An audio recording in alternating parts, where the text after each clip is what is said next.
Keanu Reeves walked into Elite Motors in Silverton one crisp fall morning, hunting for a rare car to fund a cause close to his heart. Dressed in a beat-up jacket and faded jeans, he didn't look the part to the snobby staff. They mocked him, judged him, and tried to shove him out the door, until he turned their prejudice into a lesson they'd never forget.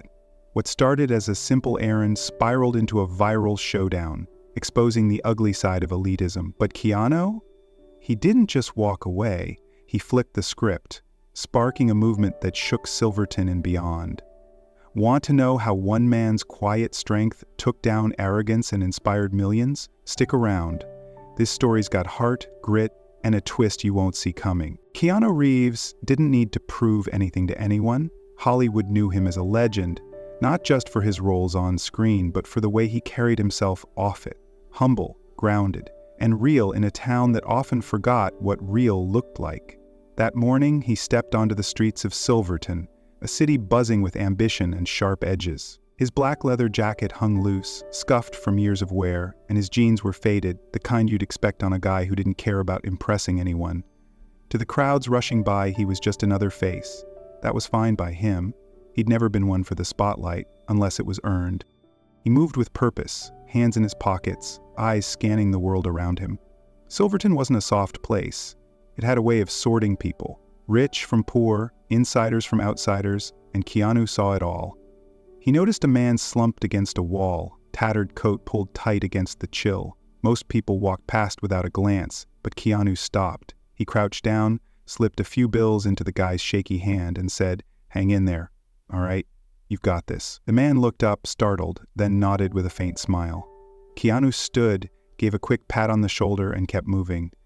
It wasn't a big gesture to him, just something you do, but it was a glimpse of who he was, a guy who saw people, not their circumstances. His next stop was Haven Brew, a little coffee joint he'd been hitting up for years. The bell above the door jingled as he walked in, and he flashed a grin at the barista. "Hey, James, how's it going?" James, a wiry guy with a quick laugh, nodded back. "Same old Keanu. You want the usual?" "Yeah, thanks," Keanu said, leaning against the counter. While James worked the espresso machine, Keanu's mind drifted. He wasn't just out for a stroll or a caffeine fix. Something bigger was on his mind, a project that'd been simmering for months. He loved cars, always had. The roar of an engine, the sleek lines of a classic build, it spoke to him. But this wasn't about adding another ride to his garage. He wanted a car with a story, something rare he could restore and turn into more than metal and chrome, a way to give back. He'd been kicking around the idea of finding a vintage model, fixing it up and auctioning it off. The money could go to people who needed it, kids without homes, families stretched thin, folks like the guy he'd just met on the street. It wasn't a grand plan to save the world, just a step. Something real he could do with his hands and his heart. Keanu wasn't the type to preach from a soapbox or chase headlines. He'd rather build something quietly and let it speak for itself. That's how he'd always been. Action over words. With his coffee in hand, he thanked James and headed out. His target was Elite Motors, a dealership known for its high-end stock and even higher opinions of itself. He'd heard they had a rare car tucked away, the kind that didn't just turn heads but told a history. Perfect for what he had in mind. As he walked, he sipped his coffee, letting the warmth settle in. The streets were busy, but he stayed in his own lane, unbothered by the noise. This was a guy who'd faced down paparazzi and red carpets without blinking. Silverton's hustle wasn't going to rattle him. The idea of the car stuck with him. It wasn't just about the machine, it was about what it could become. A bridge between his world and the one too many people got shut out of. He'd seen the gaps in Silverton, the way money and status drew lines between people. He didn't buy into that, never had. To him, worth wasn't tied to a bank account or designer label. It was in what you did, how you treated people. That's why this mattered. He could take something elite, something exclusive, and flip it into a lifeline for those the city ignored. By the time he reached Elite Motors, he was locked in. He pushed through the glass doors, coffee still in hand, ready to see if this place had what he was after. He didn't know it yet, but he was walking into more than a showroom. He was stepping into a fight, one that'd test him, expose the cracks in Silverton's shiny surface, and push him to prove what he was really about. Keanu Reeves wasn't just looking for a car. He was chasing a chance to make a dent in a world that needed it. And what happened next? That's where it all kicked off. Keanu Reeves stepped into Elite Motors, coffee still warm in his hand, and felt the shift immediately. The place screamed money. Polished floors, gleaming cars, the faint whiff of leather hanging in the air. Staff in crisp suits darted around, eyeing clients decked out in flashy watches and tailored coats. Keanu, in his worn jacket and scuffed jeans, might as well have been a ghost. No one rushed to greet him. No one even looked his way. He didn't care. He wasn't here for the fanfare. His eyes locked on a vintage car parked in the back corner, its curves and faded chrome calling to him like an old friend. This was it, the one he'd been hunting for. He walked over, running a hand along the hood, feeling the history in its frame. This wasn't just a car. It was a chance to do something real. He turned to a salesman hovering nearby, a guy with slick back hair and a name tag reading Ethan. "Hey, can you tell me about this one?" Keanu asked, voice steady and polite. Ethan barely glanced up from his phone. "Hang on, I'll grab someone," he muttered, then walked off without a second look. Keanu watched him go, unfazed. He'd dealt with worse. He stood there, patient, sipping his coffee, letting the car hold his focus. But then the whispers started. Low at first, like static in the background. "Check out this guy. Thinks he's shopping or something," one voice snickered. "Yeah, right. He's just here to stare. This isn't his kind of place," another chimed in. Keanu heard it all. He didn't flinch, didn't turn. He'd spent years brushing off judgment. It came with the territory. Still, something about the tone stung. It wasn't personal. It was bigger than that. These weren't just jabs at him. They were a window into how this place saw anyone who didn't fit their mold. Minutes ticked by before the showroom manager Marcus strutted over. He was all stiff posture and sharp edges, his suit pressed to perfection, his eyes scanning Keanu like a barcode reader. "So, you're interested in this?" Marcus said, nodding at the car. His voice dripped with something sour, mockery dressed up as curiosity. "It's not cheap, you know. Not exactly for just anybody." Keanu met his gaze, calm as ever. "I get that. I'd like to know more. Simple, direct, no ego." But Marcus smirked, sizing him up from head to toe, lingering on the frayed cuffs and faded denim. "Sorry, pal, but you don't look like you belong here. This is for people with class."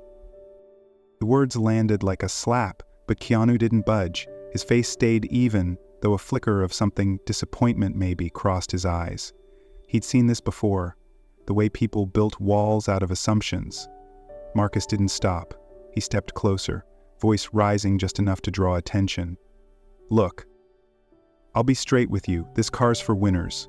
People who've made it. Not some dreamer with empty pockets." The room went quiet. A few staff paused mid-stride, smirking. Customers glanced over, curious. Keanu set his coffee down on a nearby table, slow and deliberate, like he was buying time to process the insult. He could have walked away. Most would have. But that wasn't him. "You're quick to judge," he said, voice low but firm. "Guess that's easier than asking who someone really is." Marcus laughed, a short, brittle sound. "Oh, I don't need to ask. I see it. You stroll in here like you've got a shot, but this isn't a charity case. You're out of your league." The air thickened. Keanu's jaw tightened, just a fraction, but he held steady. He wasn't mad. Not yet. What hit him harder was the truth behind it. Marcus wasn't just dismissing him. He was dismissing anyone who didn't flash wealth like a badge. This was Silverton in a nutshell, a place where your worth got measured by your wallet, not your soul. Keanu knew it too well. He'd walked past the ignored, the overlooked, the ones this city stepped over every day. And here was Marcus, gatekeeper of a shiny showroom, acting like he held the keys to dignity itself. "Funny," Keanu said, locking eyes with him. "I thought a place like this would value people, not just their bank accounts." Marcus bristled, his smirk fading. "Don't lecture me, buddy. You don't get it. This is about status, success, things you clearly don't have." The dig cut deep, not because it was true, but because it wasn't. Keanu had more than Marcus could ever guess, not in cash or fame, but in the stuff that mattered. He'd built a life on kindness, on seeing people for who they were, and here was this guy blind to it, throwing up walls because of a jacket and some jeans. "Maybe you're the one who doesn't get it," Keanu said, voice steady but edged with something raw. "You're so busy guarding your little kingdom, you've forgotten what makes it worth anything." Marcus froze, caught off guard. For a second, the room held its breath. Keanu didn't raise his voice, didn't need to. His words carried weight, quiet, heavy, the kind that sink in slow and stay there. He wasn't just defending himself, he was calling out the lie Marcus lived by, the one Silverton fed on, that value came from what you owned, not who you were. And in that moment, you could feel it, the ache of a world that judged too fast, too hard, and missed the real story every time. Marcus wasn't done. His face tightened, a vein pulsing at his temple as he stepped closer to Keanu, voice climbing, sharp and loud. "You're wasting our time," he snapped. "If you can't buy anything, get out. This isn't a playground for nobodies." The words echoed through Elite Motors, cutting through the hum of the showroom. A couple of staffers snickered, their smirks barely hidden. Customers nearby turned, eyes flicking between Marcus and the guy in the beat-up jacket, waiting to see what happened next. The air felt charged, like a storm about to break. But Keanu didn't move. He stood there, hands loose at his sides, coffee cup still resting on the table where he'd left it. He wasn't rattled. Not yet. He looked at Marcus, steady and unflinching. "I don't think a person's worth comes from their clothes or their cash," he said, voice low but sharp enough to slice through the tension. "Maybe you should rethink how you size people up." It wasn't a shout, it wasn't a jab, just truth, plain and heavy. Marcus blinked, caught off guard for a split second, but then his anger flared hotter. He hated being challenged, especially by someone he'd already written off. "Oh, spare me the sermon," he shot back, stepping in so close Keanu could smell the cologne on him. "You don't belong here, and you know it. Stop pretending." The room watched, breath held. Marcus's hands clenched, and then, in a flash of fury, he lunged forward, arms swinging up like he meant to shove Keanu toward the door, or worse. It was fast, reckless, the kind of move that could have ended ugly, but Keanu was faster. His hand shot up, catching Marcus's wrist mid-air. Not hard, not violent, just firm, like a wall stopping a wave. He didn't squeeze, didn't twist, he just held it there, locking Marcus in place. The manager froze, eyes wide, breath hitching. Keanu didn't flinch. He looked straight into Marcus's face, calm as stone, and said, "Your anger's not about me, it's yours. Deal with it before you throw it at someone else." Time stopped. The showroom went dead silent. No whispers, no footsteps, just the weight of those words hanging there. Marcus's arm trembled in Keanu's grip, his bravado crumbling under that steady gaze.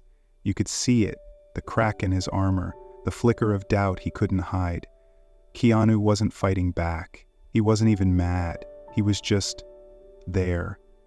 Solid and unshaken, like he'd seen worse storms and walked through them all. It wasn't about power or pride, it was deeper. A quiet strength that didn't need to yell to be felt. And it hit hard, not just for Marcus, but for everyone watching. A young woman, Lily, stood off to the side, her phone trembling in her hands. She'd been recording the whole thing, her thumb hovering over the screen since Marcus started mouthing off. She was new here, still green, but she saw something in Keanu, something worth capturing. When his eyes flicked her way, she gave a small nod, quick and nervous, like she was saying, "I get it, I see you." He caught it, held her gaze for a beat, then let go of Marcus's wrist. The manager stumbled back, rubbing his arm, trying to pull himself together. But the damage was done. The room felt heavier now, thick with something unspoken. Keanu adjusted his jacket, a slow roll of his shoulders like he was shaking off the moment. He didn't say another word, didn't need to. He turned, grabbed his coffee from the table and started for the door. His steps were even, deliberate, the sound of his boots on the floor the only thing breaking the silence. No one moved. No one dared.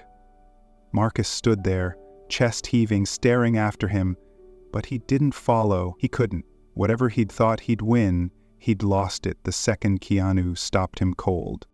This wasn't just a standoff. It was a mirror. Keanu holding it up, forcing Marcus to look at himself, and it hurt to watch, because it wasn't just about them. It was about every time someone got judged, dismissed, pushed aside for not fitting the right picture. Keanu didn't have to raise his voice or throw a punch to make that clear. He did it with a look, a grip, a few words that cut deeper than any fight could. That's who he was, a guy who didn't bend, didn't break, but didn't need to destroy anyone either. He just stood tall and let the truth do the rest. As he pushed through the glass doors and stepped back into Silverton's streets, the weight of it lingered. He'd come for a car, for a cause, and walked into a mess instead. But he'd handled it his way. Calm, real, unbreakable. And out there, with Lily's video still rolling in her pocket, the story wasn't over, it was just beginning. Keanu Reeves didn't stick around to see the shock settle in Elite Motors. He was already gone, back on Silverton's streets, coffee cup empty in his hand. But inside, Lily's phone held the spark that had set everything ablaze. She uploaded the video that night, shaky footage of Marcus's venom, Keanu's calm defiance, that wrist-grabbing moment where the air seemed crack. By morning, it was everywhere. Social media lit up, the clip racing across screens faster than anyone could have predicted. Within 24 hours, millions had seen it, and they were mad. Comments flooded in, raw and unfiltered. "Keanu's a saint, how do you treat him like that?" one wrote. "Elite Motors is a disgrace," another fumed. "This guy's a legend, and they acted like he's trash," hashtags popped up. "Respect for all," trending by noon. People didn't just see a celebrity getting dissed. They saw a good man, one who'd never flaunted his fame, humiliated for no reason but his clothes.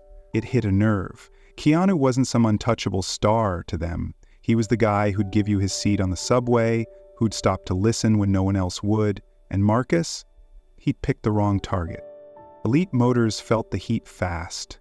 Phones rang off the hook with cancellations. Customers walked away vowing never to step foot in a place that smug. Sales tanked overnight. Marcus scrambled to save face, posting a weak excuse online. "I didn't know who he was, it was a mix-up." Nobody bought it. The video didn't lie, his sneer, his swing, his words dripping with contempt.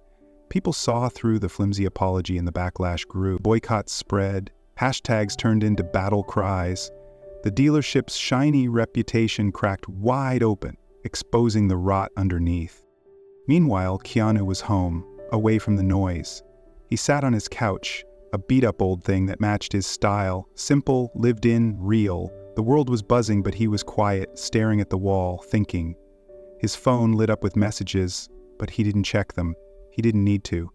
This wasn't about fame or revenge. It was bigger.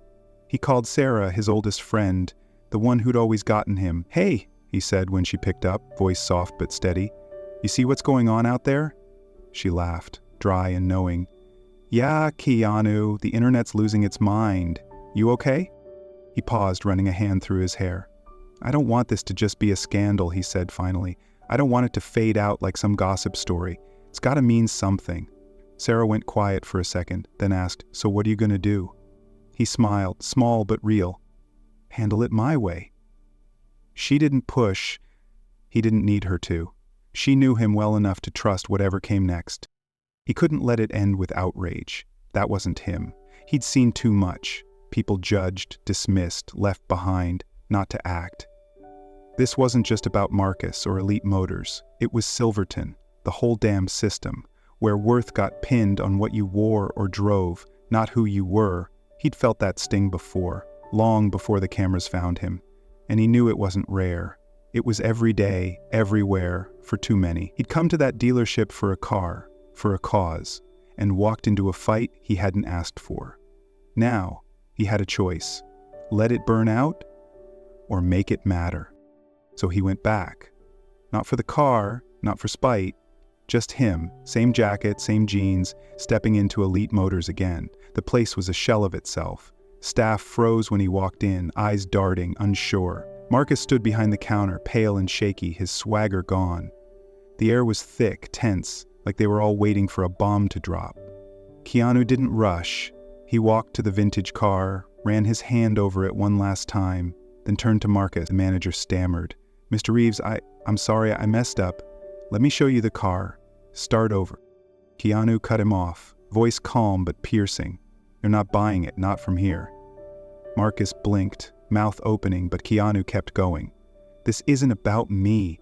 It's about how you treat people, anybody who walks through that door. You don't get to pick who's worthy. The words landed hard, simple but brutal. Marcus shrank, hands gripping the counter. The staff watched, silent, some looking down like they'd been caught too. Keanu didn't linger. He turned and walked out, leaving them with nothing but the echo of his point. It hurt to see Keanu standing there, not angry, not gloating, just laying bare a truth they couldn't dodge. He wasn't after an apology or a win. He wanted them to feel it, to sit with it, and they did. The silence he left behind was louder than any shout. Out there, the video kept spreading, but now it wasn't just about the fight. It was about what he'd said, what he'd done.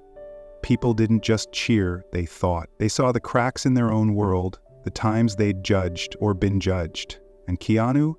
He'd lit a match, not to burn it down, but to show what could change. Keanu Reeves didn't waste time licking wounds. Elite Motors was behind him, a fading echo of a fight he hadn't started.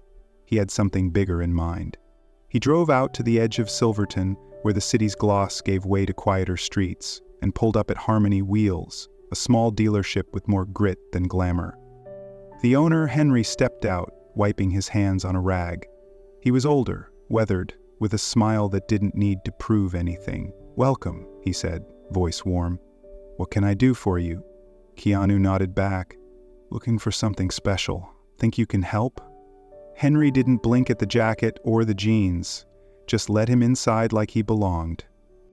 There it was, a vintage car, rough around the edges but solid, full of potential. Keanu saw it right away. This was the one, not for him, but for what it could do. He bought it on the spot, no haggling, just a handshake and a quiet "Thanks, Henry." Back home, he got to work, sleeves rolled up, hands dirty, turning that old heap into something alive again. It wasn't about the car itself, it was the why. He'd auction it off, send the money to kids with no roofs over their heads, people like the guy he'd met on the street. A small dent in a big problem, but it was his dent to make. When it was done, he snapped a photo, him and Henry standing by the restored ride, both grinning, simple and real. He posted it online with a caption, "Real luxury is respect. Thanks, Harmony Wheels, for reminding me." It hit the internet like a wave. People didn't just like it, they felt it. Respect for all surged again, stronger now. Silverton woke up, folks started talking, posting their own stories of being judged, overlooked, pushed down. A cashier who'd been sneered at for her uniform. A kid told he'd never amount to much. The city's cracks showed, but so did its heart. Keanu's move wasn't loud, but it was a spark. And it caught.